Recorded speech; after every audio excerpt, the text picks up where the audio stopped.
Okay, let's go.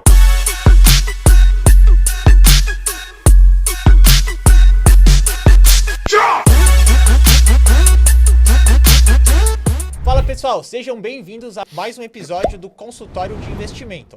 Nosso convidado aqui, há 14 anos trabalhando com o mercado de capitais. Mais de 14 mais. anos, bem mais. Só que eu contei, foram 7 instituições como analista. Eu nem considerei as atuações dele como colunista. Mas antes de trazer aqui o nosso convidado, Gui, seja bem-vindo aí, tá com a gente. Obrigado aí. O Gui, cara nova, o Fábio. Cara nova, o Fábio tá mais jovem, mais esbelto, mais magro bonito, também, fez um regime ali, maravilha. tá diferente. Show de bola. Bora lá, nosso convidado, seja muito bem-vindo, Ricardo, ao nosso consultório de investimento. Ficou com medo de tentar sobrenome, né? Eu tentei. O sobrenome, Chama eu falei, de suíço. Não vou falar o sobrenome. Chama de suíço. Eu Já, vou ele falar, falou? Já é falou? o suíço, é o suíço. Suíço. Eu vou falar o currículo do cara e vocês vão lembrar do sobrenome. Ah, não, Henrique, fala o sobrenome. Ricardo Schwarzer. Tá bom. Tá bom. quase ali. Eu ainda tô praticando alemão, tô aprendendo Tá um bom, pouquinho, tô tá nas bom. aulas básicas, mas o cara já teve passagem na Empíricos, foi sócio cofundador da Nord e mais umas outras 7 instituições aqui que a gente vai trazer no decorrer aqui do nosso bate-papo. Mas primeiro, Ricardo, Você falando dessa maneira, eu me senti rodado agora. Meu Deus do céu. Mas tem o- bagagem Mas boa. o pior é que, efetivamente, quando eu olho pro meu currículo, né? Você falou ali 14 anos, eu tô com 17 anos. e meio de 17 carreira. anos? Eu vou fazer 18 anos de carreira no comecinho do ano que vem.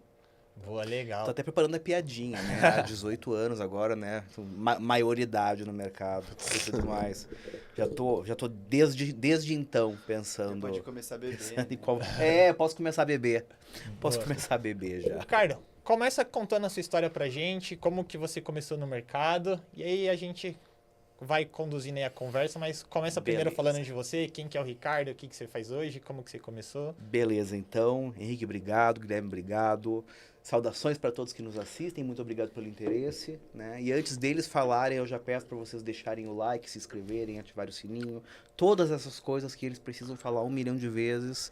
Já tá criando um calo na língua de dizer É isso. muito Porque importante, você pessoal. sabe que o YouTube privilegia os conteúdos que têm maior número de likes, entrega mais para outras pessoas. E aí eles vão continuar felizes e vão continuar produzindo esse conteúdo para vocês. Retenção Essa é a também é muito história. importante, então mesmo que você não vai conseguir, deixa rodando aí no YouTube. Só dá play aí, deixa rodando, vai ouvir no áudio. O YouTube também prioriza a retenção, então Até fica porque até não o precisa final. ficar olhando pra minha cara, né? Sinceramente. Bota ali no YouTube, coloca no fone, vai ouvindo ali, você também vai conseguir captar. O áudio tá muito bom. E deixa o like e compartilha pra todo mundo que hoje o bate-papo vai estar muito bacana aí. Então vamos lá, deixa eu ver se eu consigo resumir um pouco essa bagunça que é a minha trajetória profissional. Bom, eu sou o Ricardo, né? Eu sou o Ricardo Schweitzer. Eu tô caminhando para os 39 anos amanhã. Eu sou marido da Ana, eu sou pai do Otto, de 2 anos, e eu sou pai do Adam, que tem quase 3 meses. Eu tô em São Paulo há 12, quase 13 anos, mas originalmente eu sou gaúcho, de Porto Alegre. Eu fiz economia na Universidade Federal do Rio Grande do Sul e eu sempre brinco que, né, uma das coisas que eu tenho para apresentar é que eu me formei, né, economista, né, eu me sagrei economista na mesma instituição que é a grande economista Dilma Rousseff. Né? Meu currículo começa assim, já começamos muito bem, né? Brincadeiras à parte, basicamente, ainda durante a faculdade, eu na época eu namorava uma menina que morava em outra cidade, morava em outro estado, na verdade, e eu precisava de dinheiro para ir vê-la com alguma regularidade. E aí eu comecei a procurar um estágio. Eu lembro que eu fiz uma série de seleções interessantíssimas, assim como, por exemplo, sei lá, pro Detran do Rio Grande do Sul, e não passei. Não me quiseram no Detran. Mas, por acaso, eu fiz, na época, uma seleção para estágio em uma corretora de valores, lá de Porto Alegre. Na época se chamava Corretora Geral de Valores e Câmbio. Hoje ele se apresentou como Geral Investimentos. E eles quiseram o estagiário que o Detran não quis. E basicamente foi assim que eu entrei no mercado financeiro. Eu imagino que a essa altura muitos podem ficar extremamente decepcionados, porque chega aqui o cara e diz, então, eu sou filho, neto, bisneto de banqueiro e não sei o quê, meu sonho sempre foi trabalhar no mercado, blá, blá, blá, blá, blá, blá. Eu digo pra vocês objetivamente, eu entrei no mercado porque eu tava namorando, eu precisava de dinheiro para pagar passagem aérea. E foi por acaso. Já tinha alguma pontinha ali, nunca imaginou, só tentou várias oportunidades em empresas diferentes, a Não, que aconteceu chamou assim. ali foi... Eu já conhecia, né? Eu já conhecia mercado, né? Por conta de influência de amigos. O pai de um amigo, especificamente, era investidor há bastante tempo. Isso na época que a gente ainda abria o jornal para ver os fechamentos da bolsa do dia anterior, né? Inclusive no Rio Grande do Sul, na Zero Hora, tinha uma coisa engraçadíssima, né? Que além do Ibovespa, eles apresentavam o Ibombacha, que era um índice composto só de empresas do Rio Grande do Sul, né? E isso aparecia no jornal. Então é da época de ver cotação no jornal, tinha o Ibombacha na Zero Hora e tudo mais. Então assim, eu já conhecia mercado, eu já conhecia algumas coisas muito rudimentares de análise que eu havia aprendido com o pai desse meu amigo, com esse meu amigo. Já tinha, sei lá, uma conta aberta em corretora em uma época que, especificamente, né, nesse caso, vale até a pena contar. Como praticamente todo gaúcho, eu era correntista do Banrisul naquela época. Isso a gente tá falando, sei lá, 2005, 2006. Eu cheguei no Banrisul e fui falar com, entre aspas, o meu gerente, né, meu e de metade das contas da agência, né, e falei, eu gostaria de abrir uma conta na corretora. Ele ficou me olhando mais ou menos como você está me olhando agora. Como assim? Que corretora? Do que você está falando? Lá em 2005, 2006, o gerente do banco, o cara de relacionamento lá, o agente de negócios, né, que estava na agência, recebendo as pessoas, que muito provavelmente passava 90% do tempo dele ajudando o velhinho a ler o extrato, ele não sabia que a instituição para a qual ele trabalhava tinha uma corretora de valores e muito menos como que se fazia para abrir uma conta nela, né? Mas apesar disso eu consegui eventualmente abrir a conta, então eu já tinha. Isso em que época? 2005, 2006. E é engraçado, né? A gente tá em 2024 e ainda tem profissionais dentro das instituições Você tá que brincando não que isso ainda sabe o produto que tem dentro do banco. Tá brincando que isso ainda existe? Ainda acontece, ainda Meu tem muito. Deus. Não Comunicação saber a interna. letra, a letrinha sabe. Não Tem sabe profissional de fato que não o que tá sabe ofertando. nem onde era de RI. Não olha nem o que o banco tá postando. Impressionante. Realmente impressionante.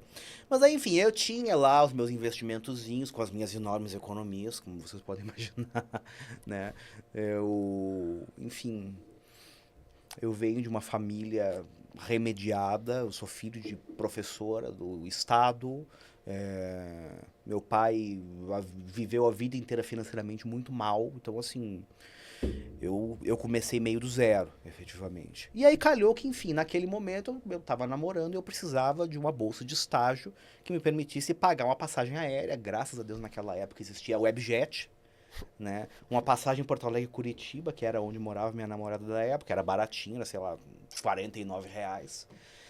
Então eu não precisava de muito, né? E calhou que, enfim, eu fui rejeitado no Detran, fui rejeitado em outros lugares, mas fui aceito lá na corretora geral, basicamente porque eu já tinha algum conhecimento rudimentar de mercado, né? Tanto por conta desse meu amigo, quanto porque eu havia feito, né? Embora não tivesse concluído, eu havia cursado parte de um curso técnico de contabilidade entre o meu ensino médio e o meu ingresso na faculdade. O ponto é, eu entrei na geral, isso a gente está falando do começo de 2007. O ano de 2007 ele estava sendo absolutamente maravilhoso para o mercado de capitais brasileiro. A gente está falando de uma época que tinha, sei lá, 3, 4, 5 IPOs por semana. E que basicamente o que os clientes faziam, né? Aqui a gente está falando assim, ó, já existe home broker, tá? Só que os home brokers eles são muito rudimentares. Muito rudimentares e, consequentemente, uma parcela significativa das operações ainda são ou clientes pelo telefone, ou clientes indo pessoalmente nas corretoras e ficando nas famigeradas salas de ações. Eu acho que isso não existe mais, né? Não, hoje você faz tudo pelo aplicativo. Isso não deve mais entra no existir. celular, você compra. Antigamente você não tinha nada, assim, nem aplicativo. Você tinha que comprar direto num site e o layout também não ajudava muito, né? Era algo Era horrível. horrível. Era horrível. Era Você horrível. errava de boletagem, ia comprar Era ação, horroroso. vendia. Era horroroso. E fazia um monte E a gente de tá cagada. falando de uma época pré-smartphone ainda. É importante lembrar. Tá? A gente ainda não... Tipo, isso aí a gente tá falando, sei lá, da ascensão do BlackBerry. Não, não Que tinha era uma celular, coisa, assim, de elite. Não era uma coisa de pessoas comuns, digamos assim. Mas basicamente tinha uma demanda muito grande de IPOs naquela época. Os clientes chegavam e colocavam R$3.000 em cada um dos IPOs, independentemente de qual era a empresa. Aí subia 20%, 30% no primeiro dia, o cara ia lá, vendia. Ainda não existia essa coisa de não pode flipar. E os agentes autônomos naquela época, né, exatamente por conta dessa emergência, digamos assim, no mercado, eles estavam fazendo muito dinheiro. E o que acontecia é, como os agentes autônomos estavam fazendo muito dinheiro, ninguém queria fazer análise, todo mundo queria ser agente autônomo.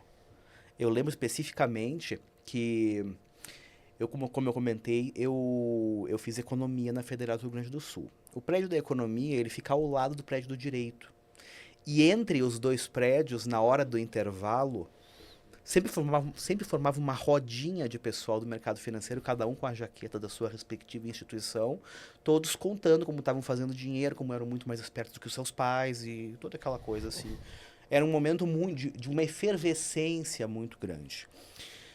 Só que eu não era um cara comercial, eu era um cara que os meus pendores eram realmente para fazer análise. O que aconteceu? Eu acabei dentro da corretora naquela época para ajudar os clientes, né, tanto com relação a o que é que eu faço com as minhas Petrobras, quanto aquela coisa, a gente precisa ter algum material para explicar para o cliente o que é a oferta, né, no caso das ofertas de ações e tudo mais.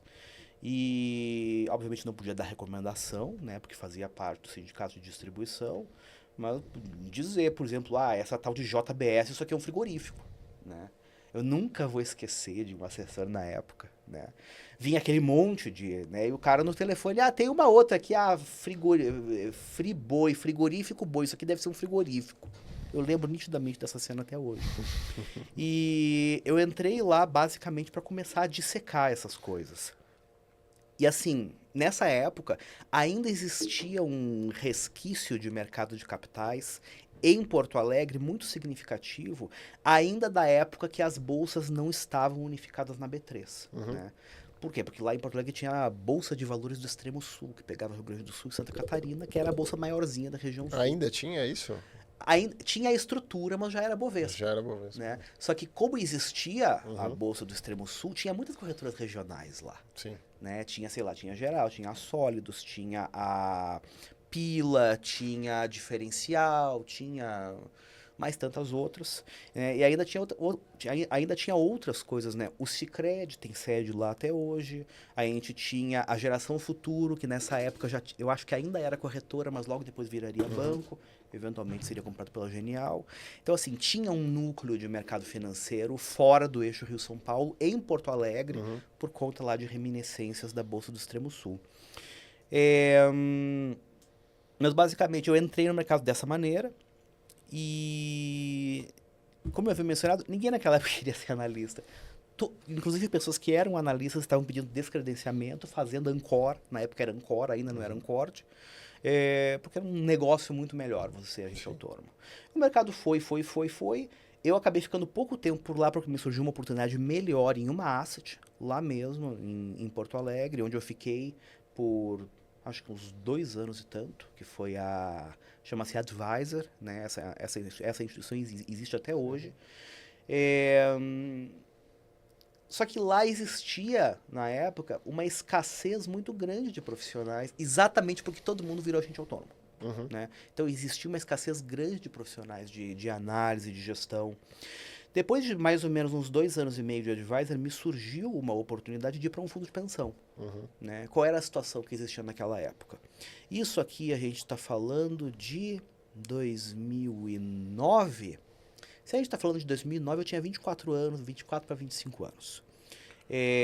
A então Fundação CE, né, que era o fundo de pensão das empresas de energia lá do Rio Grande do Sul, né, que é a atual Fundação Família Previdência, que hoje é uma entidade multipatrocinada, a equipe de gestão de investimentos deles era composta de 2 pessoas e as 2 pessoas estavam se aposentando ao mesmo tempo. Em um mercado, né, em um mercado regional, onde, como eu mencionei, havia um déficit muito grande de profissionais de análise e gestão. Um ex-colega meu de faculdade, né, um pouco mais adiantado, já estava no mestrado e tudo, e que havia sido estagiário da fundação, ele foi contratado para ser gerente de investimentos. da fundação e para montar uma equipe. E basicamente ele me chamou para trabalhar com ele e disse, olha, o negócio é o seguinte, a gente tem aqui 4 bilhões e alguma coisa sobre gestão, não tenho equipe, preciso que você venha trabalhar comigo e cuide da parte de ações. O cuide da parte de ações era uma carteira de R$1 bilhão. Eu tinha 24 anos. 25% era ações? É mais ou menos. Era bastante. Era mais ou menos Pô, isso. tem um horizonte Era mais ou maior menos lá pra isso. brincar. É. Inclusive, eles eram, na época, acionistas relevantes de algumas empresas pontuais, tanto algumas empresas elétricas. Eles foram cotistas do fundo, do FIP, que deu origem à Taesa. Legal. Eles eram um dos maiores acionistas de Usiminas na região sul do país. Dentre outras coisas, assim. Mas basicamente foi aquela coisa assim, eu cheguei lá, então, né? Quem vai ser responsável pela análise de ações é você. Né? Tem 1 bilhão na carteira, desse 1 bilhão, sei lá, 70% era gestão própria, que não era uma coisa tão comum, na verdade, para a entidade de previdência, tinha só, sei lá, 30% em fundos de alguns parceiros selecionados. E do tipo, te vira. E foi um desafio enorme, né? E foi um desafio que só apareceu para mim, com toda certeza, porque eu não estava em São Paulo. Em São Paulo isso jamais aconteceria, porque você tem muito mais gente, eles teriam tido condições de contratar uma pessoa muito mais qualificada do que eu, naquele momento. Só que lá em Porto Alegre, meio que não existia e as pessoas que existiam já estavam contratadas e obviamente entra uma questão também de competitividade salarial, né, dos fundos de pensão em relação a empresas de mercado, ainda mais em um momento de mercado altamente efervescente. Sim. Eu sei que eu acabei na Fundação CE nessa função. Eu fiquei por lá por, acho que sei lá, mais ou menos 1 ano e meio. Saí de lá porque eu recebi uma proposta para ir para o Sicredi. Né? O Sicredi, na época, ele tinha uma asset de um tamanho bastante relevante, eles deviam ter, sei lá, uns 9 bilhões sob gestão, aproximadamente, mas uma parcela muito pequena de renda variável. Só que eles queriam crescer em renda variável, inclusive se valendo de toda a estrutura de distribuição da rede de cooperativas. Sim. Eles haviam montado uma equipe até bastante parruda de análise de investimentos, e eu fui convidado para ir para essa equipe, e lá foi um período muito bom, foi um período muito feliz. Eu gostei muito de trabalhar lá. Mas eu fiquei pouco tempo por uma decisão estratégica do banco. Né? Eles decidiram, na época, terceirizar a gestão de investimentos, permitiram que algumas pessoas do banco se desligassem do banco, fundassem uma nova instituição, né? E assumiram a gestão dos fundos, né? Com um contrato de sei lá eu quantos anos. E quando houve esse movimento, eu não quis ir. E quando eu não quis ir, enfim, eu acabei desligado do Sicredi porque não havia oportunidade de aproveitamento para mim lá dentro. E isso nós estamos em 2011, tá? Então, toda essa conversa foi para cobrir 4 anos de carreira. Quando eu cheguei nesse ponto, eu cheguei à conclusão, olha, eu acho que o mercado em Porto Alegre para mim já deu. Eu tenho 2 opções, ou eu mudo de cidade, ou eu mudo de carreira. Eu pensei, quero mudar de carreira. Não, cara, eu gosto muito do que eu faço, eu quero continuar fazendo o que eu faço. Então, no dia 18 de janeiro de 2012, eu desembarquei no aeroporto de Guarulhos com uma mala. Nada em mente, não tinha nenhuma instituição, Nada. só tô indo e É que sabe lá o que eu me viro. aconteceu? Sabe o que aconteceu? Inclusive, eu comentei isso muito rapidamente, né, com você antes da gente começar a gravar. Enquanto eu ainda morava em Porto Alegre, eu apliquei para alguns processos em São Paulo, assim como eu apliquei para alguns processos no Rio de Janeiro. Só que a primeira coisa, quando o cara via que eu estava em Porto Alegre, né, muito longe, né, como sei lá, se eu estivesse preso em cima de uma cama, alguma coisa do gênero, né, não era o caso. Ainda assim, eu vim para São Paulo, participei de alguns processos. Eu fui para o Rio de Janeiro, participei de alguns processos. E nos 2 casos eu vi um padrão que muito tempo depois no mercado eu entenderia as razões de ser. Pelo menos na época que tudo isso aconteceu, os profissionais tomadores de decisão do mercado de capitais aqui no eixo Rio-São Paulo eram muito resistentes a contratarem pessoas que tinham um background significativamente diferente do deles. Né? O cara vem de outro lugar, estudou em outra instituição que eu não conheço, passou por colégios que não é onde eu estudei. Eu quero contratar alguém mais parecido comigo. né? Depois de um tempo eu entendi que o cara em São Paulo naquela época, ele dava preferência por, sei lá, quem estudou no Bandeirantes, quem estudou no Dante, no Poliedro, no Objetivo, que fez FEA, né? Ou que fez INSPER, ou que fez GV. O cara no Rio de Janeiro, você estudou no Santo Inácio, você estudou no Santo Agostinho, você fez PUC-Rio, ou talvez você tenha feito IBMEC, né? A muito custo, talvez, se você tiver feito o FRJ, eu converso com você. E eu era um outsider completo, né? Então, as minhas tentativas de me colocar no mercado, no eixo Rio-São Paulo, ainda morando no Rio Grande do Sul, elas foram extremamente frustradas. E pelo que a gente estava conversando antes de começar, a coisa melhorou um pouco nesse sentido e eu fico muito feliz de saber que melhorou nesse sentido, né? E fica aqui uma mensagem de esperança para você que está fora do eixo Rio-São Paulo, né? Talvez hoje em dia seja mais fácil para você do que foi para mim, tá? Mas quantas tentativas? Foram muitas. Teve um não assim muito chocante? Teve. Conte-nos. É pra dar nome aos bois? Posso? Aí Aí sua bom, conta hein? em risco. Eu vou dar nome aos bois. Vamos lá. Eu vim certa vez fazer uma entrevista no Bradesco BBI, né? Que fica aqui na Paulista, né? Até hoje eu passo ali na frente, né? Ali do ladinho do MASP, eu lembro desse episódio. E o cara que ia me entrevistar, né, era uma vaga de research, era uma vaga para ser número 2 em uma célula que eu acho que era de siderurgia e mineração, acredito que fosse de siderurgia e mineração na época. Siderurgia e mineração, talvez papel e celulose junto, alguma coisa do gênero. E esse profissional, né, essa pessoa que seria a pessoa com quem eu trabalharia diretamente, era uma pessoa com quem a minha chefe no Sicredi já havia trabalhado. E ela me deu a dica, assim, olha, ele é um cara um pouco estranho, tá? Não estranha, tá? Mas aí, basicamente, assim, eu fui atendido primeiro pelo diretor da área, tá? Que é uma pessoa que eu acho que não está mais dentro da instituição, né? Embora eu saiba que depois que ele deixou ali a parte de análise, ele assumiu algumas outras posições.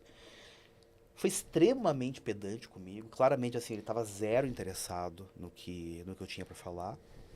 E depois veio conversar comigo outro cara, e assim, sem mentira, no meio da entrevista eu dizia algumas coisas e ele tinha crises de riso na minha frente. Ele tinha crises de riso, né? E se eu não lembrasse do que a minha ex-chefe havia me dito, né, com relação à pessoa, eu teria, sei lá, levantado e ido embora, porque, isso aqui é um desrespeito, alguma coisa do gênero. Depois eu entendi que o cara não estava rindo de mim. Ele realmente era uma pessoa... Eu acho que dizer que ele era desequilibrado é muito forte, mas ele era uma pessoa emocionalmente... Diferente, né? Entendi. Neurodivergente, talvez seja o termo mais correto hoje em dia, né? Depois de muito tempo eu soube de uma história de que esse cara, certa vez, ele quebrou a parede da própria casa porque ele havia encasquetado que tinha uma câmera. Nossa. Tá? Então, assim, foi uma experiência estranha. Foi uma Ricardo, experiência bastante estranha. durante essa sua trajetória do Sul até a saída Eu para nunca São tive Paulo... a chance de contar isso, você Não, acredita? primeira Boa, vez, né? Nunca olha... tive a chance. Não, mas tem mais? Em primeira mão, tem mais? Pode contar, Vamos pode contar contar. Ó, mais. galera, fiquem aí, assista até o final, que tem mais bomba aí pra vocês. Se você estivesse ao vivo, essa era a hora de dizer, enquanto eu não tivesse, sei lá, 500 likes, eu não conto mais Enquanto não nada. tiver... Ó, pessoal, a gente depois vai gravar a parte 2. Então, se não chegar Boa! a 50 mil visualizações esse vídeo... Se Não bater, tem parte 2. Se bater 50 mil visualizações, a gente faz a parte 2 e traz mais histórias boas aí pra vocês. Ricardo, eu ia perguntar pra você que durante esse processo você tomou vários nãos ali e alguns até em situações não legais ali que, pô... Eu já tomei alguns não e eu sei como isso mexe com a gente pode jogar a gente pra baixo, pode mexer no psicológico, pode até às vezes fazer a gente desistir do nosso objetivo. E você não desistiu, você falou, vou pra São Paulo mesmo assim, veio... Como que foi isso e como que você trabalhou esses não e até como que você trabalhou essa questão de passar por essas experiências negativas que é algo que Não, é uma coisa que a gente não espera de um profissional que tem aquele cargo, tá naquela postura. A gente, geralmente, quando a gente vai para uma entrevista ou participar de um processo seletivo, a gente espera que pelo menos a gente vai ser acolhido, mesmo que a gente não vai passar, mas que a gente tenha um recebimento bacana. Eu sei que isso acaba frustrando. E quando eu converso com os alunos, muitos não sabem lidar com o não num processo seletivo.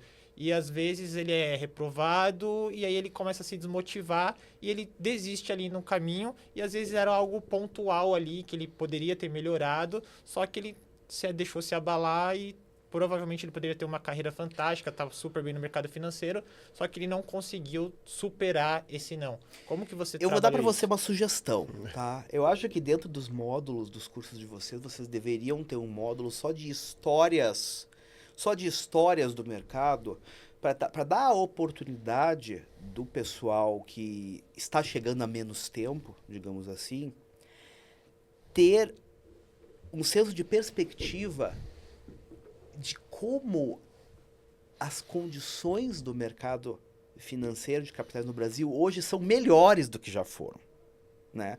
Dá para contar que, assim, ó, tem um monte de fábulas, por exemplo, sei lá, da época lá dos bancos de investimento pactual, garantia, aquelas coisas do gênero de entrevista com o estagiário, que o cara literalmente comprou as calças do estagiário.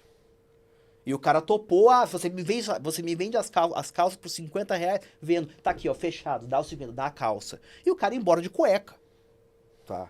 É óbvio que esse tipo de loucura não acontece mais, né? Pelo menos eu quero acreditar que esse tipo de coisa não acontece mais, né? Aquela coisa meio Lobo de Wall Street, de arremesso de anão, coisa assim. Eu acho que essas coisas não acontecem mais. Embora eu tenha visto alguns absurdos ao longo da minha carreira, da minha trajetória. Mas onde eu quero chegar com isso? Eu acho que por uma questão geracional, inclusive, as instituições elas precisaram se adaptar, aprender a lidar com pessoas com um perfil diferente do que era o perfil dominante no nosso mercado, sei lá, nos anos 80, 90, até no começo dos anos 2000. Antes era, para de reclamar, cala a boca e rema. E se você não quiser, vai embora, porque tem outro para botar no seu lugar.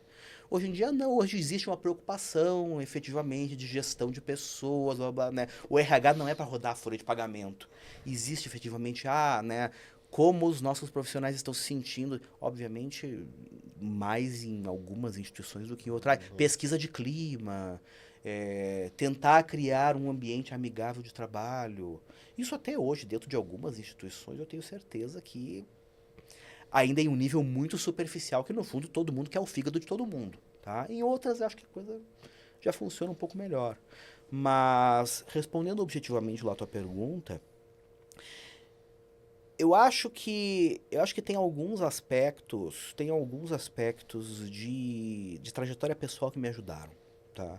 Como eu te falei, eu tô fazendo 39 anos, tá? E eu fui uma criança, um adolescente e um jovem adulto extremamente obeso. Eu cheguei a pesar com, sei lá, uns 21 anos, eu devo ter chegado a pesar uns 140 quilos. Isso tudo aconteceu em uma época que nem se conhecia a palavra bullying. Então você pode imaginar tudo que eu já ouvi na minha vida. Entende? E essas coisas criam uma casca. Então assim, você levar 20, 30, 40, 50 nãos... Sabe aquela coisa? Eu tô tomando porrada minha vida inteira mesmo, né? Meio que não fez diferença, né? Então, parece mentira, mas eu acho que essa circunstância pessoal, talvez ela tenha me ajudado a lidar melhor com as questões de natureza profissional. Eu, desde muito cedo, eu aprendi a não me importar se porventura as pessoas não gostassem de mim. Eu aprendi muito cedo que muitas pessoas não gostariam de mim. Como não gosto até hoje, diga-se de passagem, tá? Porque as pessoas são diferentes e porque não necessariamente as pessoas lidam bem com quem é diferente delas. Então, o não faz parte do processo. Eu não me deixava abalar pelos nãos, até porque assim, quando eu conto a história, né, da maneira como eu vim para São Paulo, né, como eu falei para você, eu vim para São Paulo, desembarquei em Guarulhos, eu não conhecia nada, não conhecia ninguém. Meu primeiro desafio foi aprender a sair do aeroporto, ir até o terminal Tatuapé, fazer um bilhete único. O que eu tinha em São Paulo naquela época eram 3 diárias em um hostel aqui no Sumaré, quarto coletivo misto com mais 5 pessoas, Sem mentira nenhuma. Na primeira noite eu olhei pro beliche ao lado, tinha gente transando. Um banheiro imundo, absolutamente imundo. E era isso, e abrir o site de vaga, coisa assim, mandar currículo. Depois dos meus 3 dias de rosto, eu tinha separado alguns lugares de quarto para alugar, para ver. Não consegui me acertar com nenhum. Cheguei no hostel, preciso ficar mais uns dias. Pô, meu irmão, não dá. O hostel tá cheio nos próximos dias. Eu precisei fazer minha mala, peguei o metrô no Sumaré, desci aqui no Trianon Masper, não tinha para onde ir. Não tinha para onde ir. Eu comecei a vagar. E eu, naquela época, eu conheci uma tal Rua Augusta, onde eu descobri que existia uma série de hotéis com um H meio engraçado, que na verdade cobravam por hora e não por diária. E eu naquele momento eu não entendi direito por quê. Pra resumir pra vocês a história, eu morei 1 semana em um desses hotéisinhos, eu passava dia e noite ouvindo as frequentadoras dos outros quartos trabalhando, né, porque era um local de trabalho, na verdade. E aí, eventualmente, encontrei outro lugar, aluguei um quarto, fui, depois me mudei para uma pensão, e a coisa foi, enquanto isso, procurando emprego, racionando dinheiro. Eu não tinha tanto dinheiro guardado assim, eu não sabia quanto tempo eu ia levar. Então, eu economizava em comida, eu economizava em moradia, eu fiz muita coisa em São Paulo a pé para economizar em ônibus, metrô, etc. E tomando não atrás de não. Não atrás de não. Até que um belo dia eu consegui uma vaga lá no Vagas, né? Que era para um fundo, um pequeno fundo de private equity, por onde eu trabalhei por quase 1 ano. Né? Mas foi na base da força bruta mesmo. Eu não tive indicação de ninguém, eu não tive apadrinhamento de ninguém, eu não participei de um processo seletivo de 246 etapas em que você tem que abraçar todo mundo no meio da coisa, nas dinâmicas de grupo. Até porque se dependesse de eu passar nisso aí, meu amigo, não teria acontecido. E, eventualmente, depois de muita insistência, de muita força bruta, eu consegui uma posição. E eu fiquei nesse fundo por aproximadamente 1 ano. Depois disso, a minha ex-chefe, lá de Sicredi de Porto Alegre, ela havia voltado para São Paulo, ela foi trabalhar no Banco Votorantim, eventualmente ela me levou para trabalhar com ela. Eventualmente, ela pediu demissão e eu fui promovido para a cadeira dela. E eu fiquei no Votorantim até 2015. Né, quando a área de investimentos, que já vinha numa decrescente, ela foi cortada pela metade, porque, enfim, a gente estava vivendo Dilma e tudo mais. Né? A corretora do Votorantim nem existe mais, justamente porque eles desligaram no ano seguinte. Que mais? Bastante história, hein? Foi uma aula aí de superações. Mas legal, acho que, de certa forma, dessa maneira ou outra, todo mundo tem as suas dificuldades na vida também, obviamente. Eu queria... acho que eu lembrei de um livro, assim, muito legal. Fazer uma recomendação. O livro chama O Valor das Dificuldades, Francisco Falso. É bem legal esse livro. 25 páginas, tem de graça na internet. Acho que vai em linha com o que o Ricardo falou. Pô, 25 páginas é uma copy, na verdade. Não é nem um livro. Isso, Mas eu acho que, assim, o que você falou ficou... é bem legal, porque... mostra que no final você se superou e, porra, hoje você tá num lugar que... Isso tudo que você carregou, você viu como um aprendizado para você também. É aquela coisa, você não sabe o quanto eu caminhei para chegar até aqui. Né? Foi puxado, não vou negar, foi puxado. Mas, cara, valeu muito a pena. Eu até acho que um recado para quem acha que vai ficar rico do dia para noite comprando ação, né? Não, definitivamente. E é uma época que também você não tinha muito acesso à informação, né? Vagas, conhecimento, educação, não é igual hoje, que, por exemplo, você tem um mar aí de possibilidades. Quem é mais autodidata, se você entrar no YouTube agora, você já tem acesso à maior faculdade do mundo, vamos dizer assim. Você consegue aprender qualquer coisa no YouTube. E tudo isso que eu tô contando aqui pra vocês é de uma época... Se bobear, uma época pré-YouTube. Ou acho que não. Se o YouTube existia, o YouTube era, sei lá, ainda vídeos não era de gato. viralizado ainda igual hoje. Era, sei lá, era vídeos de gato, Daniel Fraga falando de Bitcoin, acabou o YouTube. Não tinha. Era isso. E hoje, com acesso a Google, YouTube... ChatGPT, né? Inteligência artificial. Eu tô me sentindo velho. Não precisa nem fazer copy, mano. Quantidade de conteúdo gratuito que tem na internet hoje, ainda tem pessoas que se limitam e falam que não tem condições de se qualificar para ingressar no banco. E você mostra, caramba, há alguns anos atrás, onde a pessoa não tinha acesso a nada. Não, mas tem alguns problemas em relação a isso também, porque eu vejo faculdades de ponta hoje, ensinam, sei lá, matemática. Tem faculdade que ensina matemática, o cara calcula no Excel. Vai direto no Excel lá. E tem faculdade de ponto que fala, não, cara, você escreve algoritmo na mão. Então isso tem uma diferença grande, provavelmente cognitiva. Então, a facilidade pode piorar um pouco a cabeça do indivíduo. Em vez da pessoa ficar mais esperta, ela acaba emborrecendo. Porque ela não não emborrecendo, aprende porque assim, eu raciocinar. acho que o que a gente tá vendo, o que eles estão fazendo com o chat GPT é difícil proibir o cara de usar. Então faz o cara usar pra achar erro. E tem erro. Tem erro, entendeu? Vários O cara usos joga ali. o exercício lá e o cara estuda pra entender, pra corrigir o chat GPT. Então essa é uma alternativa a não fazer o cara não usar, porque usar o cara vai, né? Hoje em dia, hoje em dia você bota exercício lá, resolve. Eu tenho muito menos experiência, né, com essas inteligências artificiais regenerativas, tipo o chat GPT, do que eu gostaria. Tá? Uhum. Eu tô chegando, assim, naquela fase da minha carreira que eu tô sentindo que eu tô ficando um pouco pra trás.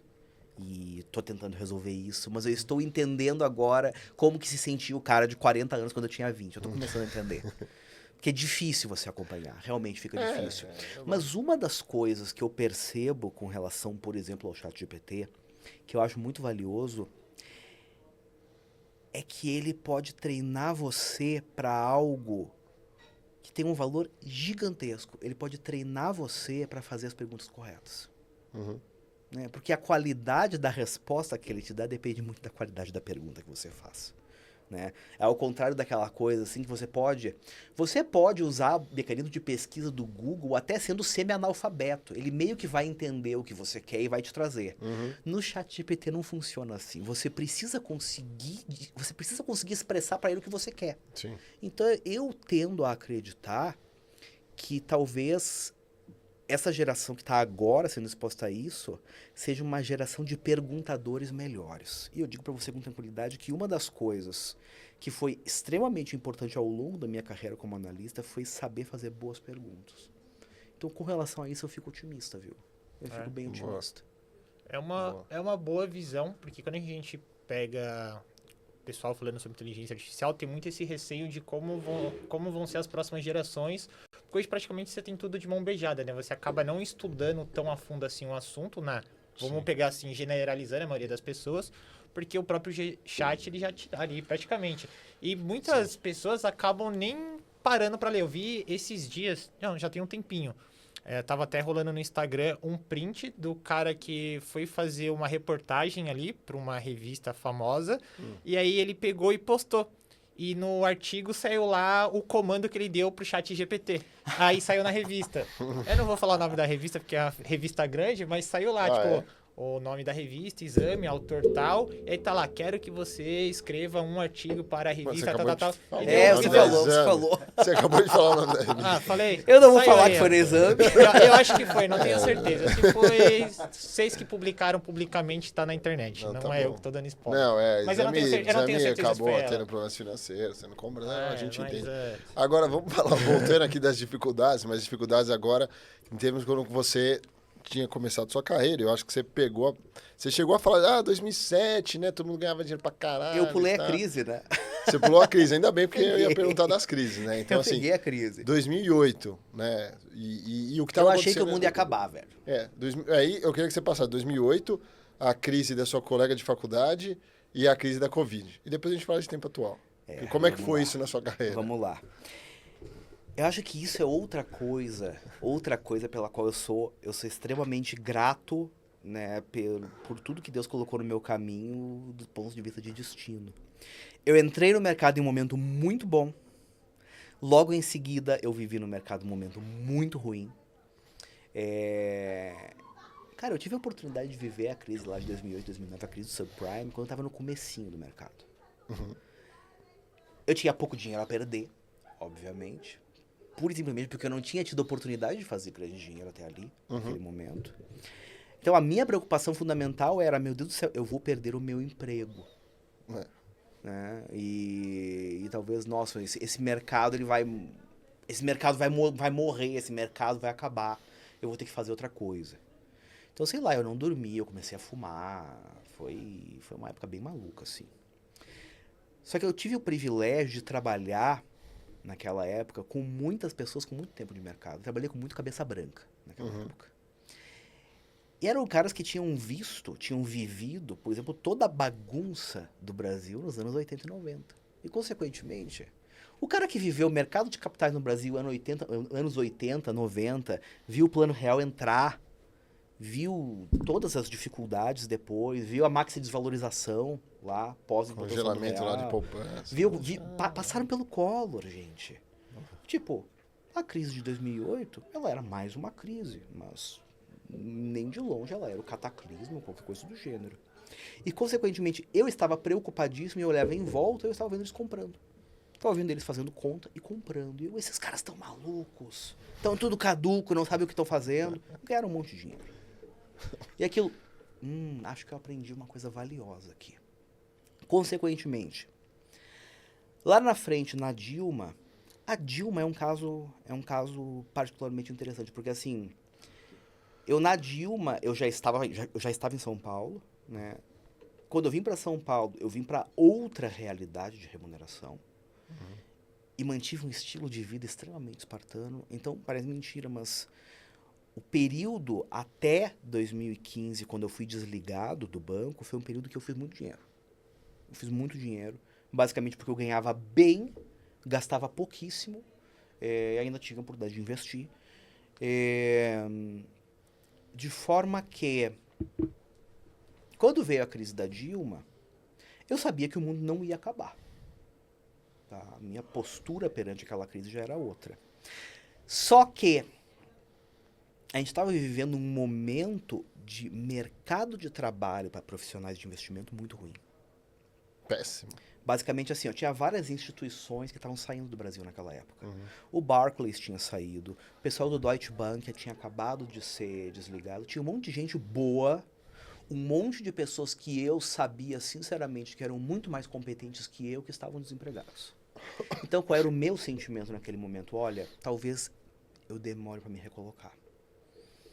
E naquele momento eu pensei, cara, acho que agora deu, vou fazer outra coisa da vida. Juros lá em cima, eu tinha um bom dinheiro guardado, tinha os meus investimentos, eu vivi de renda pela primeira vez em 2015. Qual era a minha decisão? Olha, eu vou fazer outra faculdade, vou ter uma nova profissão, daqui a 4, 5 anos eu volto para o mercado de trabalho em outra área. Comecei a fazer um curso de direito que eu pretendia seguir e, sei lá, hoje eu ia ser advogado. Tá? Não foi? Não fui. Não foi pra frente. Não fui porque caiu no meu colo no ano seguinte. Isso tudo que eu tô falando pra vocês aconteceu em 2015, tá? Do tipo, eu fui desligado do Votorantim, tava lá, pé da vida, tava tendo as manifestações em Brasília, eu fui pra Brasília, eu acampei na frente do Congresso Nacional, pro Cunha acolher o pedido de impeachment, dividi banheiro químico com sei lá eu quantas pessoas, dividi banheiro químico com os índios que estavam lá para protestar contra a gente. Então eles iam lá e faziam barbaridades dentro dos banheiros para nos desestimular de estar lá. Foi um período engraçado. Né? Tomei banho de favor no anexo 3 do Ministério da Saúde. Umas coisas... Maravilha. Meu Deus. Ônibus fretado de favor para ir para Brasília. Foi divertido. Mas aí quando eu voltei, eu tava com essa cabeça de, eu não vou voltar pro mercado, vou fazer outra coisa da vida. E em 2016, eu já estava fazendo meu curso de Direito, estava feliz. Eu gosto de estudar. Né? Então eu tinha uma vida de estudante profissional. Eu ia lá, eu assistia às aulas, fingia que eu assistia às aulas, na verdade. Eu chegava em casa, abria os livros de doutrina que realmente importava, eu estudava por eles. Eu brincava, o meu professor é o Miguel Reale, não é o cara que tá aí na frente. E... Grande Miguel Reale. Um belo dia, né? De vez em quando chegava lá no meu e-mail as notificações do LinkedIn, coisa assim. Um belo dia eu entrei no LinkedIn para, sei lá, limpar as mensagens não lidas. E no ladinho apareceu uma vaga, analista de investimentos. Eu olhei, por que não? Né? Eu não queria mais voltar, mas sabe aquela coisa assim do... Tava ali. Eu acho que pousou um anjo no meu ombro e disse, te candidata. Essa vaga era para uma tal de Empíricos. Só Empíricos. Que estava Eu crescendo. mandei meu currículo. No auge, chegando no... Alguns dias depois, Eu não me recordo mais se foi o Felipe ou se foi o Rodolfo que entrou em contato comigo, mas eles entraram em contato, marcaram um almoço comigo, a gente foi almoçar no Haskell. E eu contei pra eles a minha história e tudo mais, e eu meio que terminei dizendo pra eles assim, olha, não me levem a mal, mas eu sou meio maluco. Pois é. E aí Eles você não... gostaram, Pois e aí é. eles gostaram. A gente É o que a também, gente né? tá procurando. Eu era exatamente o que eles precisavam. Eles precisavam de alguém que tivesse base de mercado, né? Que fosse um profissional de mercado, mas que tivesse uma qualidade que naquela época era inexistente em profissionais de mercado. Quando eu trabalhava no Votorantim e havia assumido a cadeira da minha ex-chefe, que havia se demitido, etc e tal, eu escrevia, basicamente, eu era líder da célula que cobria os setores de mineração, siderurgia e bens de capital. Eu atendia clientes tanto locais quanto estrangeiros. A gente escrevia os relatórios e a gente fazia os contatos com os clientes e fazia roadshow e tudo mais. O Votorantim, naquela época, eu não sei como é hoje, eu não tenho mais contato com ninguém lá, mas ele era uma instituição muito formal. Eles eram muito formais. Então, assim, os relatórios, né, as comunicações com os clientes, eles eram assim... Era aquela coisa realmente assim, bancão, recepção de mármore. E eu tinha a tendência de querer escrever coisas mais descontraídas. A ponto de, às vezes, um cliente ou outro falar, olha o que esse maluco escreveu. O meu chefe odiava isso. Odiava, né? No Votorantim eu vivi claramente aquela sensação do prego que se destaca e que toma uma martelada em cima. Tá? Eu nunca vou esquecer, né? Esse meu chefe está no mercado até hoje, tá? Ele está em outra instituição atualmente. Talvez ele não lembre. Talvez ele não lembre Vamos dessa... ter uma revelação bombástica. Talvez ele não lembre dessa conversa, mas eu lembro. Um belo dia ele virou para mim e falou, na minha equipe ninguém vai brilhar sozinho. Eu olhei assim, cara... Que motivação. Com o perdão do palavreado, se vocês precisarem, vocês colocam um pi em cima depois. Que bosta de cultura. A partir daquele dia, eu entrei em operação padrão. Não, mas você falou isso assim pra ele ou não? Só pensou? Não, só pensei. Ah, tá. Mas eu entrei em operação padrão a partir daquele dia. Óbvio que depois de um tempo, você tá desmotivado. Né? Aí quando veio o layoff da Dilma, eu fui um dos que rodei porque estava desmotivado. Ah, por que será? Né? Mas o ponto é, né, aí avança de novo a fita, foi esse cara que foi parar na frente do Felipe e do Rodolfo. O cara que quando estava no sell-side tradicional, queria fazer uma coisa com uma pimenta a mais, digamos assim. Do que eles precisavam? Eles precisavam de alguém que tivesse base de mercado e que tivesse fôlego para escrever uma newsletter diária, que até então era escrita pelo Rodolfo, que era o Mercado em 5 minutos, saía todos os dias meio-dia. Então, meu desafio era, eu chegava de manhã e eu tinha até meio-dia para entregar um texto interessante sobre o que estava acontecendo no mercado naquele dia, sendo que o Felipe já havia escrito uma newsletter no começo da manhã, que ele pegava todo o filé do que tinha de interessante para falar, eu ficava com os ossos, né? E eu tinha que fazer um caldo de osso, uma coisa que fosse interessante. E foi um sucesso estrondoso. Porque eu chegava lá e eu escrevia sobre as coisas do mercado e eu botava a minha dose de loucura. E os clientes amavam. Eu tenho clientes que me acompanham até hoje, que eram meus leitores na Empíricos. E eu tive uma grande sorte. Eles estavam em um momento muito bom, claramente, né? Era um lugar que naquela época era maravilhoso de trabalhar. Eles me deram 110% de liberdade para fazer o que eu quisesse. E quando eu digo para fazer o que eu quisesse, eu publiquei para mais de 2 milhões de leitores, que era o que tinha na época a newsletter, uma edição que tinha uma montagem com uma foto do Felipe. E eu não ouvi um ai disso. Então, eu saí de uma instituição onde, se eu quisesse escrever um título de relatório com uma piadinha, eu tomava um come, para uma em que eu posso fazer uma montagem com uma foto do meu chefe e ele acha ótimo. É o pioneiro do meme ali já. Era mais ou menos isso. Eu podia falar de meme, cara. Era maravilhoso. E ali começou efetivamente o meu trabalho com um investidor pessoa física, porque desde aquela breve passagem lá na Geral, no começo da minha carreira, dali para frente eu sempre trabalhei com institucional. Né? E foi na Empíricos que eu tive a oportunidade de voltar a trabalhar com investidor pessoa física. Que é o que eu faço até hoje. Sim. Então, assim, você já respondeu, o trabalhar com o Felipe, então, foi uma coisa bastante... Foi paradigmático, assim. E eu insisto, né? Isso é uma coisa que eu tenho raras oportunidades de falar a respeito. Quando eu entrei na Empíricos e a minha primeira fase dentro da Empíricos, eu fui muito feliz lá dentro. Uhum. Fui muito feliz, eu tinha liberdade total, eles me pagavam bem, eu gostava do trabalho que eu fazia, eu trabalhava feliz da vida, feliz da vida. O que eventualmente aconteceu, né? Isso aí foi bem na época mais, eu ia dizer que foi a época mais polêmica da Empíricos, mas não foi, porque posteriormente, já depois que eu não acho que estaria eu mais sei. lá, viria a Betina. A Betina. Né? Eu não sou contemporâneo da Betina Rudolph, ela entrou na Empíricos, depois que eu já tinha saído, eu não a conheço. Eu assisti o podcast que acho que CMO da Empíricos O gravou Beto. com o pessoal da G4. Uhum.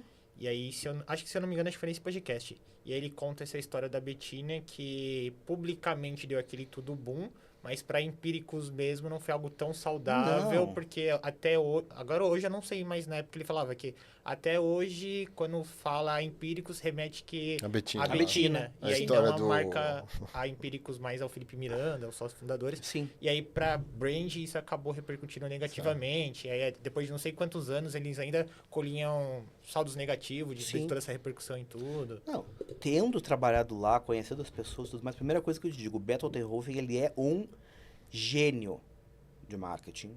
Além de ser um cara muita gente boa, tomei muita cerveja com ele, né? A Empíricos era um lugar que tinha uma cultura muito legal nessa época. A cultura de trabalhar era muito legal.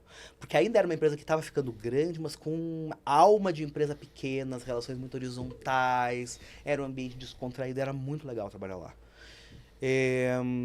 Só que no meio desse...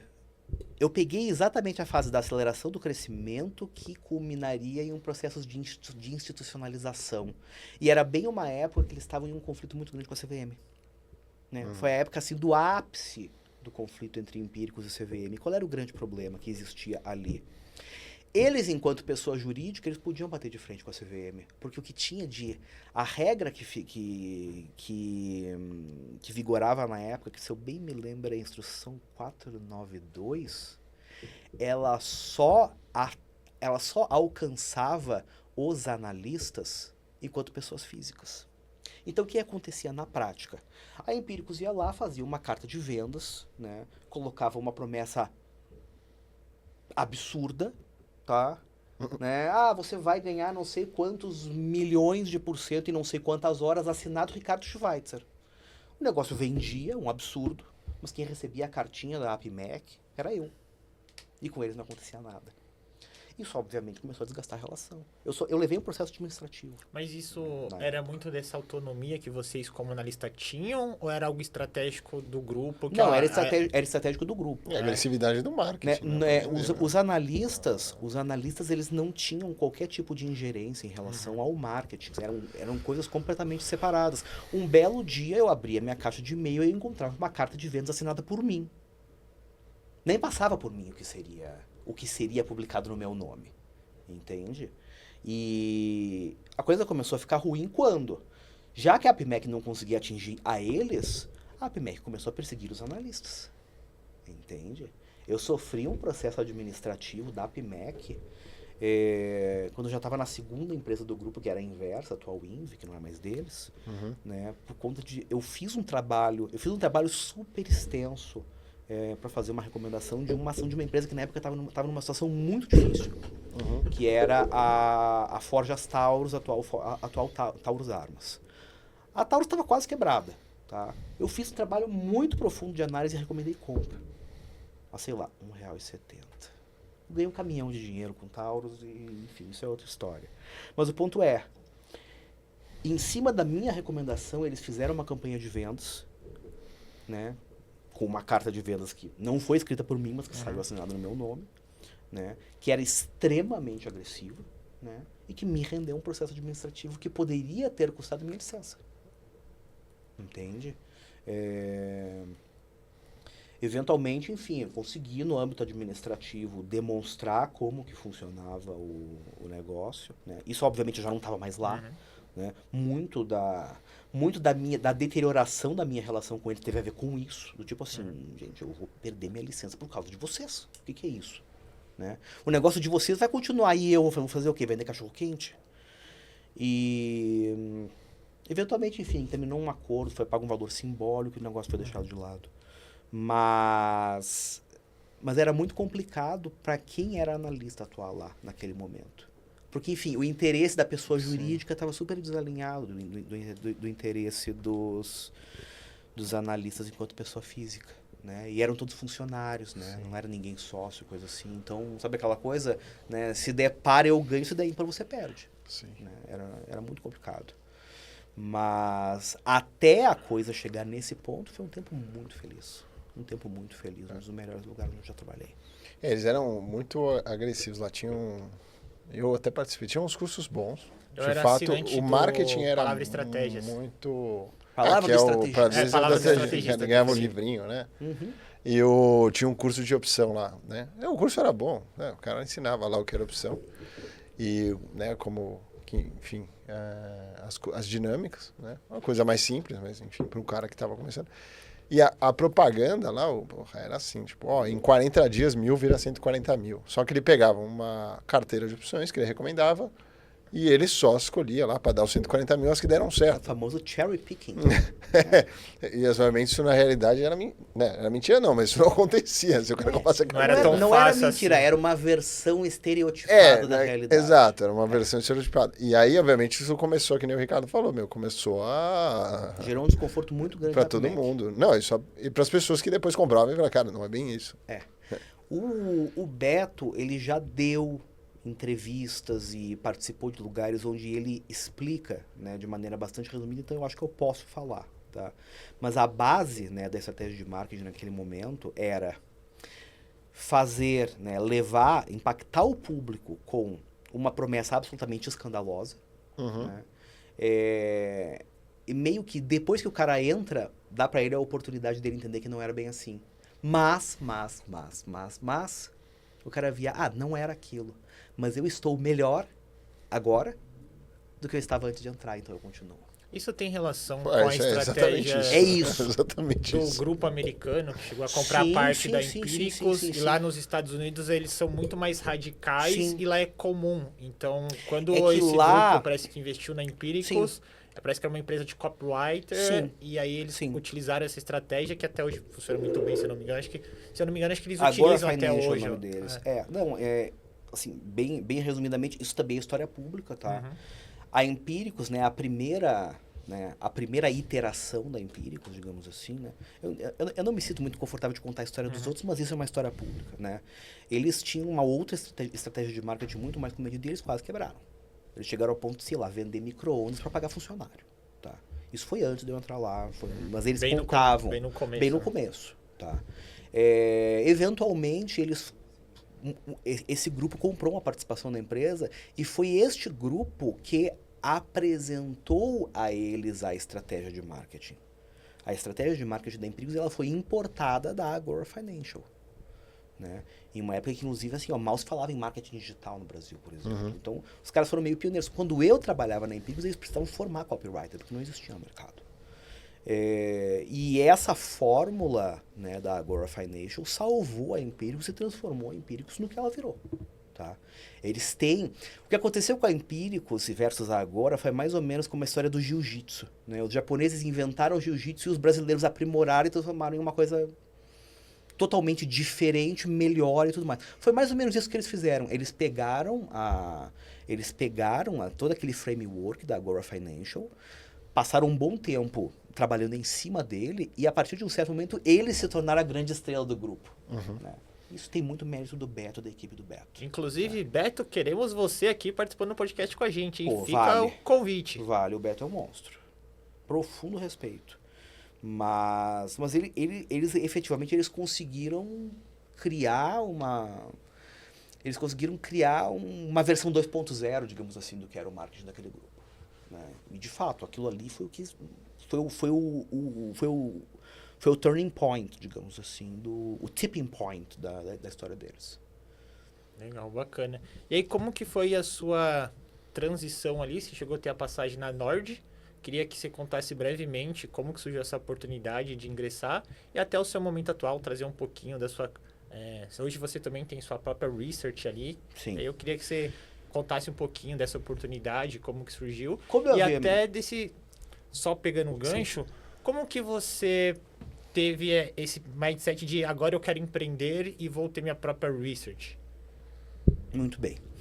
Como eu havia mencionado para vocês, a minha relação profissional com o pessoal da Empíricos, ela foi muito desgastada por conta das consequências que eu tive na física, né, das estratégias de marketing que eles faziam na jurídica, né? E a coisa foi, eu comecei do tipo, isso aqui eu não vou fazer, isso aqui eu não vou fazer, porque isso aqui fere o código do analista, né? Porque isso aqui não está em consonância com a instrução CVM. Eu sou um cara chato, eu ponho a regra embaixo do braço e digo, eu não vou fazer por causa disso, né? É óbvio, né, que e hoje eu tenho muito mais maturidade para olhar essas coisas retrospectivamente e entender. Eu me tornei extremamente indesejado por eles, porque, enfim, eu não estava lá para jogar o mesmo jogo que eles. Né? Eles precisavam de pessoas que topassem tomar os riscos que eles estavam dispostos a tomar naquele momento. Desalinhou ali. Desalinhou. E quando desalinhou, eles me desligaram. E do tipo, ok, tá, vida que segue. Não tenho problema nenhum com absolutamente nenhum deles. Eu e o Felipe nos falamos uma vez ou outra, assim, do tipo, tá tudo certo, tá? Mas o ponto é, quando eu saí de lá, bom, o que é que eu fiz ao longo aí dos últimos anos e gostei de fazer? É escrever para pessoa física. E eu decidi sair de lá, eu vou escrever uma newsletter gratuita enquanto decido o que faço da minha vida, né? E eu comecei uma newsletter na época chamada Tem uma Guerra Lá Fora. Por que Tem uma Guerra Lá Fora? Porque esse era o bordão com o qual eu terminava as minhas cartas quando eu escrevia na inversa, né? Foi assim que surgiu. E sabe aquela coisa, bom, eu vou escrevendo isso aqui, depois eu vejo o que vai dar. Tá? Nessa época,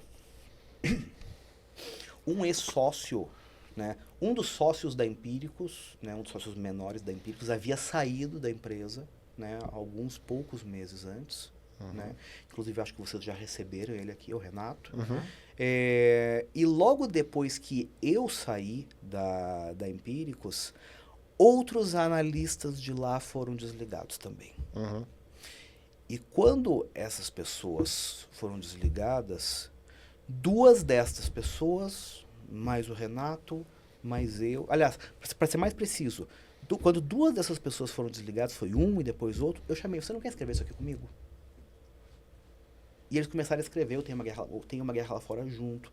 E eventualmente nós três acabamos conectados com o Renato, que havia saído alguns meses antes. E quando houve essa reunião, né, houve a discussão, o que nós queremos fazer, o que nós gostaríamos de fazer, faz sentido a gente pensar em alguma coisa aqui, o que a gente pode fazer? Vamos continuar fazendo análise, mas talvez com um marketing com o qual nós estamos mais confortáveis. E basicamente foi assim que surgiu a Nord. Né? A Nord, de certa forma, ela surgiu da minha newsletter gratuita. Né? Isso aí foi lá em meados de... 16, 17. Não, 18. 18. Acho que a gente tá falando, sei lá, maio, junho de 18. Mudou, bom, era lá na 9 de julho, né? Era na 9 de julho. Era na 9 de julho. A gente ficou na 9 de julho até 2021, no meio da pandemia. No meio da pandemia, a empresa mudou para um escritório que é algo que me consta, é onde é até hoje, fica lá na Joaquim Floriano. Né? Nesse eu não cheguei a trabalhar. Né? Nesse intervalo de 18 para 21, em primeiro lugar, a empresa foi muito bem, obrigado, cresceu e tudo mais. Em 2021, eu decidi sair da sociedade. E aquilo coincidiu, a minha saída de lá coincidiu com uma série de mudanças na minha vida do ponto de vista pessoal. Né? Eu assinei a saída da minha sociedade em uma semana. E na semana seguinte eu descobri que ia ser pai. Do meu primeiro filho.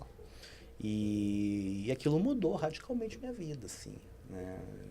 Tipo, objetivos, perspectivas, como eu gostaria de tocar. Eu tinha muito claro na minha vida, dentre outras coisas, que, olha, eu quero ser presente na criação do meu filho. Ser presente na criação do meu filho é incompatível com o ritmo de trabalho, dentre outras coisas, que vigorava, e eu imagino que ainda vigore dentro do mercado financeiro tradicional. Além disso, bom, eu vendi minha participação, né, em termos que foram bons para mim. E A minha intenção original, quando eu saí, era, olha, eu vou criar o meu filho e cuidar do meu dinheiro. E acabou minha atuação pública. Era isso que eu pretendia fazer. Só que isso esbarrou em duas coisas. A primeira delas é, eu gosto de trabalhar. Eu gosto de fazer análise, eu gosto. E a minha vida ficaria um pouco mais vazia se eu não dedicasse pelo menos parte do meu tempo a isso. Muito tempo depois eu ainda adquiriria a consciência de que provavelmente eu não quereria que o meu filho, e agora os meus filhos, crescessem vendo o pai um grandíssimo vagabundo. Em outras palavras, talvez seja importante que eu trabalhe não só pela minha saúde mental, mas também por uma questão de exemplo. Tá? Calhou que eu pensei, bom, pedi registro de consultor CVM, vou atender alguns clientes por consultoria. Lá em 2021, eu só fazia consultoria individual. O que aconteceu? Via redes sociais, eu tinha muitos ex-clientes meus, digamos assim, que me acompanhavam, fosse na Nord, fosse na Inversa, fosse na Empíricos, que ficavam, Ricardo, eu tô com saudade das análises. Gostaria que você continuasse a fazer esse trabalho. E eu ficava naquela assim, putz, mas tem tanta gente fazendo isso. A gente já está falando de um mundo que, enfim, além de Empíricos, tem Suno, tem Eleven, tem a própria Nord, tem a Levante, tem mais alguns analistas independentes que já existiam na época. Tem tanta gente fazendo isso. Por que vocês precisam de mais um para fazer isso aqui? Mas eles queriam. E foi em janeiro de 2022 que eu meio que me rendi. Tá bom. Comecei lá, carteira de dividendos. E a coisa começou assim. A minha própria research, né? Hoje eu não tenho uma marca, né? Eu trabalho sob o meu nome. Né? Eu brinco que a minha pessoa jurídica é a minha pessoa física. Quando eu me apresento nos lugares, as pessoas acham estranho. Eu fico imaginando se o JP Morgan enfrentava esse problema também. Ah, eu sou o JP Morgan. De qual instituição? JP Morgan. As pessoas acham meio esquisito, né? Mas foi assim que aconteceu. Eu lancei dividendos, aí começou a surgir a demanda do pessoal que me acompanhava nas teses de small caps. Ah, eu acompanhava você, eu tô comprando um monte de coisa, agora mudou a analista lá, eu gostaria de seguir acompanhando você. E eu, ao mesmo tempo, tinha os meus investimentos. Então tinha aquela coisa, cara, eu tô fazendo pesquisa para fazer a gestão do meu próprio patrimônio. Resolvi começar a publicar isso também. Tempo depois, eu tinha muitas demandas na consultoria de clientes que investiam em fundos imobiliários.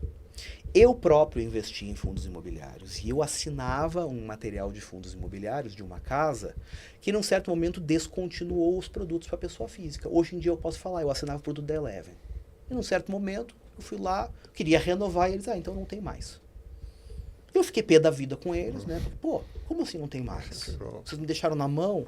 Ok, mudaram a estratégia de negócio, tudo mais, beleza, tá tudo certo.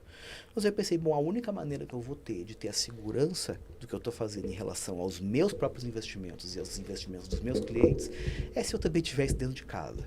E aí veio a cobertura de fundos imobiliários.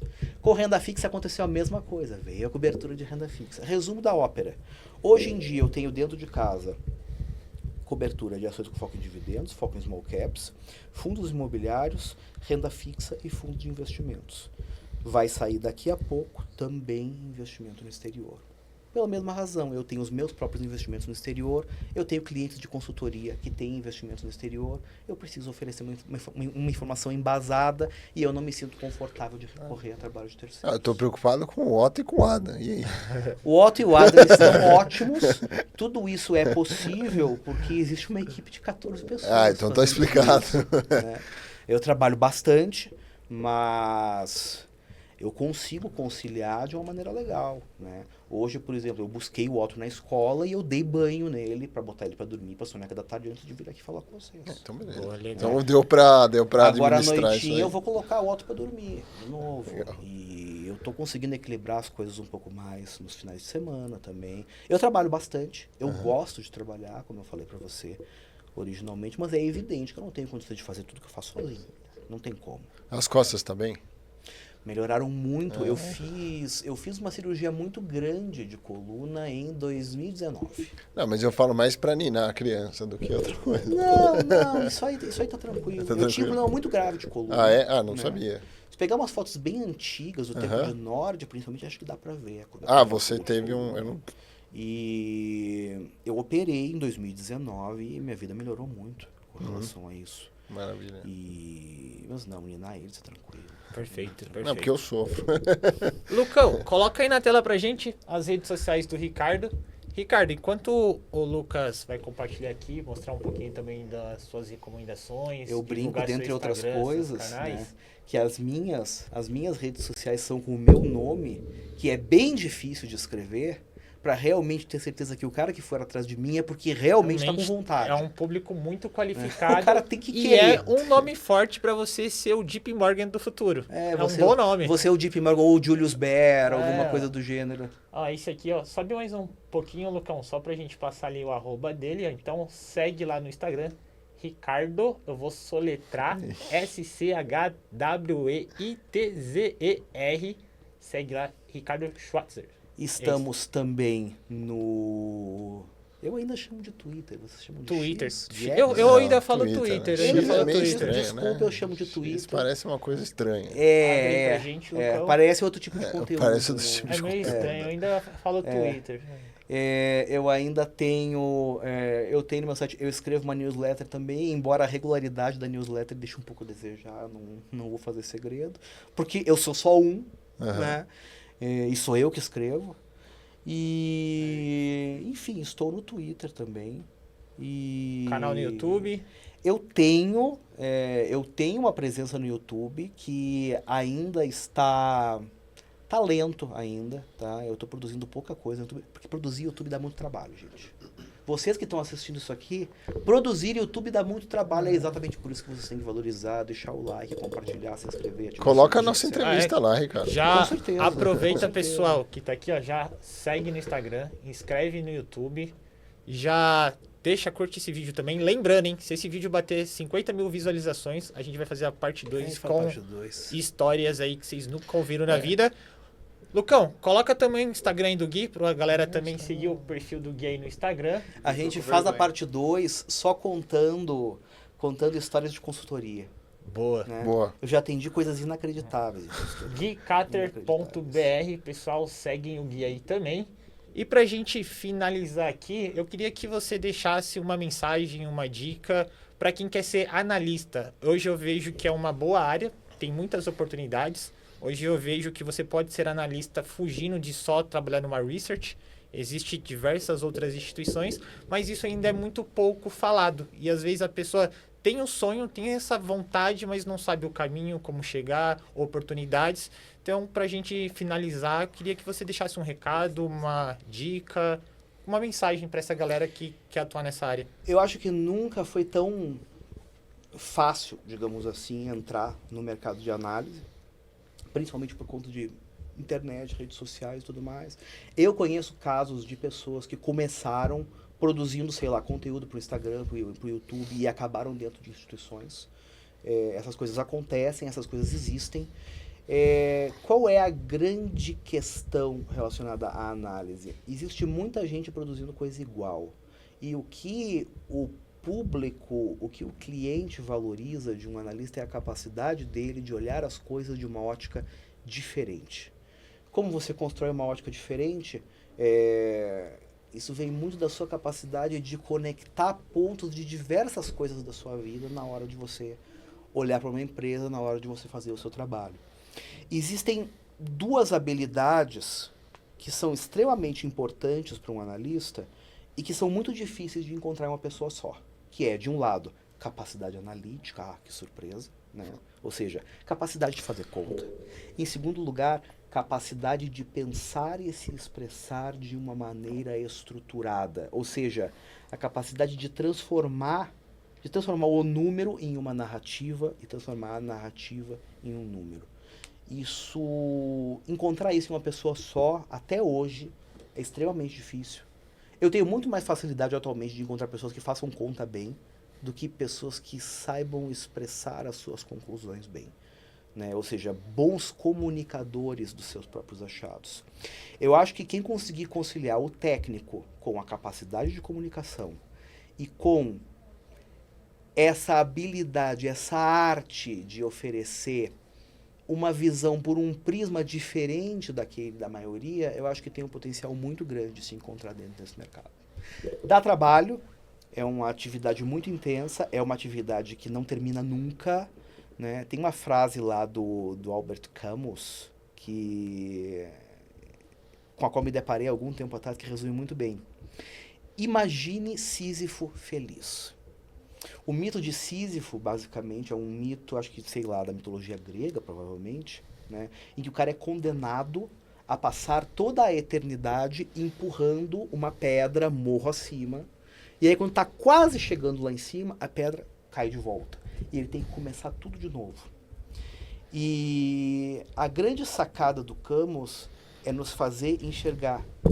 Imagine que Sísifo é feliz de fazer isso. Ou seja, de passar a vida inteira empurrando a pedra e vendo ela cair, empurrando a pedra e vendo ela cair de novo. O trabalho do analista tem esta característica. Ele não termina nunca. E, consequentemente, eu acredito fielmente que uma característica fundamental para você se manter dentro dessa área por um período longo de tempo é você genuinamente amar o que você faz. Eu sei que isso é clichê, extremamente clichê, tá? Geralmente o dinheiro é bom também, mas o dinheiro sozinho não vai te segurar, cara. Não vai. Porque é um trabalho que não termina nunca. Consequentemente, a única maneira de você lidar com isso é você ser feliz fazendo um trabalho que não termina nunca. Essas são as minhas recomendações. Boa, faltou as palmas agora. E aí eu acho que um ponto que eu queria, Ricardo, também, que a gente sempre pede, você já deu uma palhinha, é fazer uma recomendação de um livro, né? E aí, já pegando o seu gancho, não faça então uma recomendação de um livro técnico. Você falou de Albert Camus, né? Enfim, um livro que eu acho que... Você quer uma recomendação de livro técnico? Não técnico, né? Porque não todo mundo técnico. vem aqui, não, coloca o... Investidor Inteligente. Investidor Inteligente. O livro mais recomendado e menos lido de todos os E, tempos. na verdade, É chato pra caramba. É muito chato. E eu acho que pelo papo que você deve ler bastante literatura para poder fazer não só esse storytelling, mas para escrever como você escreve. Então não é lendo um livro Já técnico. li mais. Com 2 filhos é um pouco mais difícil. Uhum. Tá. Mas eu vou trazer uma sugestão, sim, né? Completamente fora de tudo isso aí, né? Vai ficar feio se eu errar o título. Tudo bem. Mas O Desespero de uma Vida Sem Sentido, de Viktor Frankl. O Viktor Frankl, ele... Eu acho que ele era médico, né? Ele foi o criador da logosofia. Ele foi um prisioneiro de campo de concentração. Uhum. Né? E a discussão neste livro é você encontrar um propósito, você encontrar uma motivação dentro de uma situação horrível, na qual, obviamente, ninguém tem perspectiva nenhuma de absolutamente nada. Mas ele tinha. Mas ele tinha. Pessoas que mudaram o mundo. É isso. Esse livro aqui, ó. O Sofrimento de uma Vida Sem Sentido. Esse mesmo. Eu tenho exatamente essa edição, inclusive. Boa. Bela recomendação. Gui, mensagem pra galera pra gente finalizar? Não. Eu já não tenho mais o que falar. Então, pessoal, se inscrevam no canal aí. Toda semana tem vídeo novo aqui. A gente sempre vai estar trazendo uma pessoa que é referência no mercado financeiro para fazer esse bate-papo e compartilhar um pouquinho. E no próximo vídeo, o Fábio já tá aqui de volta com vocês. Então a gente se vê numa outra oportunidade aí. Valeu, pessoal!